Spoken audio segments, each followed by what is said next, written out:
वालेकुम beautiful people, welcome back to my channel. और जो नहीं देखने वाले हैं वो क्या करें, वो काइंडली मेरे चैनल को सब्सक्राइब कर लें। तो कैसे हैं आप सब लोग? मैं अल्हम्दुलिल्लाह बिल्कुल ठीक ठाक हूँ और आप सब के लिए भी दिल से दुआएं गूँ कि अल्लाह ताला आप सबको अपने अपने घरों में ठीक ठाक रखें और अल्लाह ताला हम सब की तमाम जायज़ हाजात पूरी फरमाएँ, आमीन।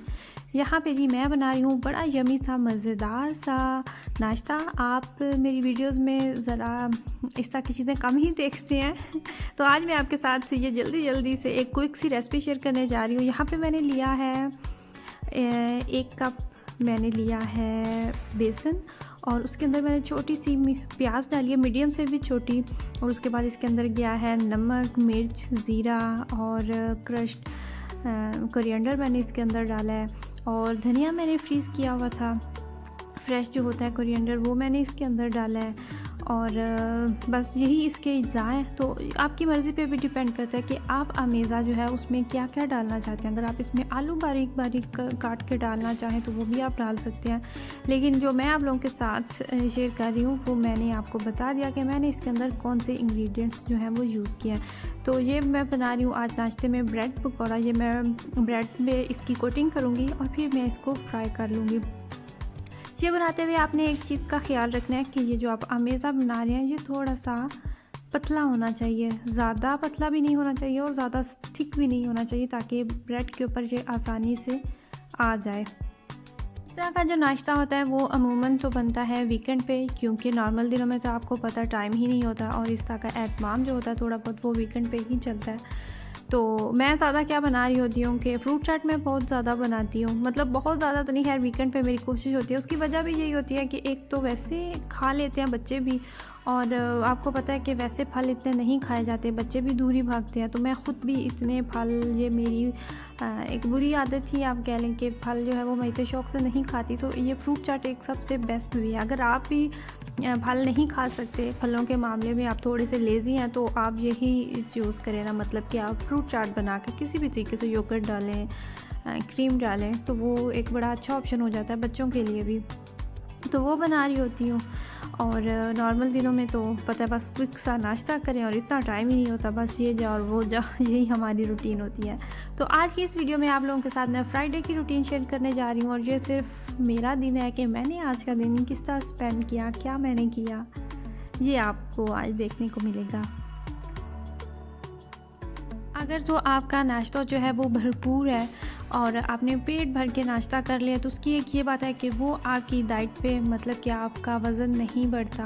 अगर आपको ये वहम हो कि अगर आपने ज़्यादा खा लिया नाश्ते में या आपने पेट भर के खाया, और उसके बहुत ज़्यादा फ़ायदे होते हैं, आपको पता होगा ऑलरेडी। मुझे नहीं लगता कि मुझे बताने की ज़रूरत है। मुझे अपना मैं आपको बताऊंगी कि मैं जिस दिन नाश्ता जो है वो पेट भर के अच्छे से कर लूँ तो फिर मेरा दिन जो है वो बहुत अच्छा गुजरता है। इन केस कि अगर मुझे कोई अपॉइंटमेंट है और ब्लड देने के लिए जाना है, तो फिर आपको पता है कि डॉक्टर्स के पास जब भी जाते हैं, फिर ब्लड जब भी आपने सैंपल देना होता है तो आपको खाली पेट ही होना चाहिए। तो वो फिर वहाँ पे आपको टाइम भी लग जाता है। तो वो वाला मेरा दिन जो होता है ना वो बड़ा बुरा गुजरता है। खैर ऐसा होता तो अल्हम्दुलिल्लाह कभी नहीं है, लेकिन कभी कभार अगर ऐसा हो तो वरना मेरी नॉर्मल रूटीन मैंने यही रखी हुई है कि सबसे पहले तो मैं बच्चों को उनके स्कूल ड्रॉप करके आती हूँ। उसके लिए मुझे 10 से 15 मिनट लगते हैं, मैं बच्चों को छोड़ के आ जाती हूँ। तो उसके बाद फिर आराम से बैठ के मैंने एक दफ़ा नाश्ता करना होता है। बच्चों को तो क्विक घर से भी करवा के भेज देती हूँ और वहाँ पे भी उनके टिफ़िन जो होते हैं वो बना के साथ भेज देती हूँ। तो फिर बच्चों को लेके थोड़ी सी मैं टेंशन फ्री हो जाती हूँ। देखें जी, यहाँ पे यमी सा ब्रेड पकौड़ा जो है वो रेडी हो चुका है। सैंडविच कह लें, ब्रेड पकौड़ा कह लें, कुछ भी आप अपनी मर्ज़ी का नाम दे लें, कोई टेंशन नहीं है।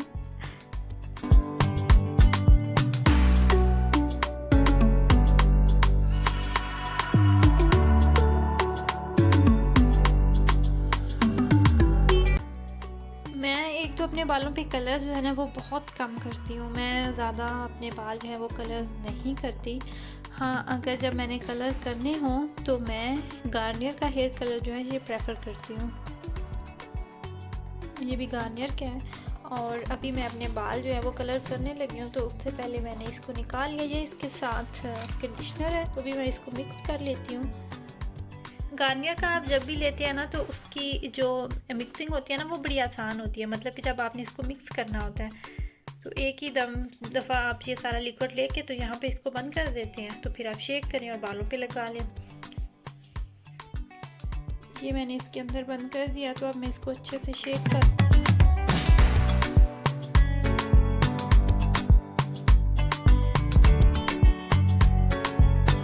शेक कर लिया। आप मेक श्योर कर लें कि आपके बाल जो हैं वो बिल्कुल आपने वॉश किए हुए हैं और वो बिल्कुल ड्राई हैं।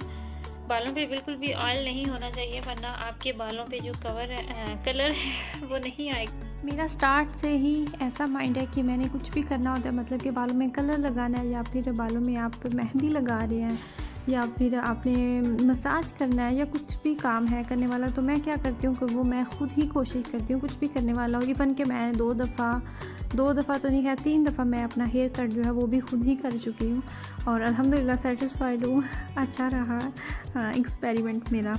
और कलर तो वो तो मैं हमेशा से ही खुद ही लगाती हूँ। मुझे नहीं अच्छा लगता छोटी छोटी सी बात के लिए किसी और को मैं तकलीफ़ में डालूँ। अब यही कह लें कि अभी तो यहाँ पे तो खैर ऑप्शन भी नहीं है, लेकिन अगर होता भी था तो मैं खुद ही कोशिश करती थी। और मैं आप लोगों को भी यही कहूँगी कि मुश्किल नहीं होता, 1-2 दफ़ा ट्राई करने से। मैंने देखा है कि कुछ लोग नहीं लगा सकते, बालों में कलर नहीं लगा सकते, वो इवन कि अपने बालों में ऑयल भी नहीं डाल सकते, तो खुद ट्राई किया करें।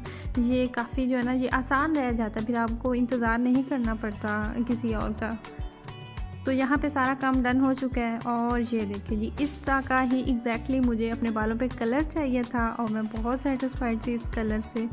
मुझे ज़्यादा रेड नहीं करने थे बाल अपने, तो बस हल्का सा रेडिश सा जो कलर था ना वो मुझे चाहिए था। अगर आप अपने बालों के साथ एक्सपेरिमेंट्स कर रहे हैं, अपने बाल डाई कर रहे हैं, तो बालों के लिए फिर ऑयलिंग जो है वो मस्ट है। आज लंच में मैं बना रही हूँ गाजर और मटर वाले चावल, और यहाँ पे जी साथ साथ मैं और भी काम कर रही हूँ। ये मैंने चावल जो है वॉश करके भिगो के रखे हुए हैं और साथ मैं कर रही हूँ खीरे वाले रायते की तैयारी। वो देखें सारा जो फैला हुआ नहीं वो फैला हुआ है, तो मैंने सोचा कि मैं जल्दी से आप लोगों के साथ भी ये थोड़ा सा क्लिप शेयर कर दूँ कि आज मेरे घर में लंच में क्या बन रहा है। बज़ाहिर तो ये चटनियाँ और रायते जो होती हैं ये बड़े आसान लगते हैं, लेकिन ये यकीन करें ये छोटी छोटी चीज़ें जो होती हैं ना ये इतनी टाइम कंज्यूमिंग होती हैं कि ये अगर ख़त्म हो जाए तो ऐसा लगता है कि सारा काम ही ख़त्म हो गया है। चिकन और पोटैटो के कटलेट्स जो है वो मैंने ऑलरेडी बना के तो फ्रीज़ किए हुए थे, तो साथ मैंने इसके वो फ्राई कर लिए और हमारा मज़ेदार सलाद जो है वो यहाँ पे रेडी हो चुका है। आई होप कि आपको मेरी ये वाली वीडियो पसंद आई हो। अगर आपको मेरी वीडियो पसंद आई है तो आपने मेरी वीडियो को लाइक करना है और कमेंट सेक्शन में अपने प्यारी कमेंट से ज़रूर बताना है आपने। तो अपनी फैमिली का बहुत ज़्यादा ख्याल रखिएगा, दुआओं में याद रखिएगा। अल्लाह हाफिज़।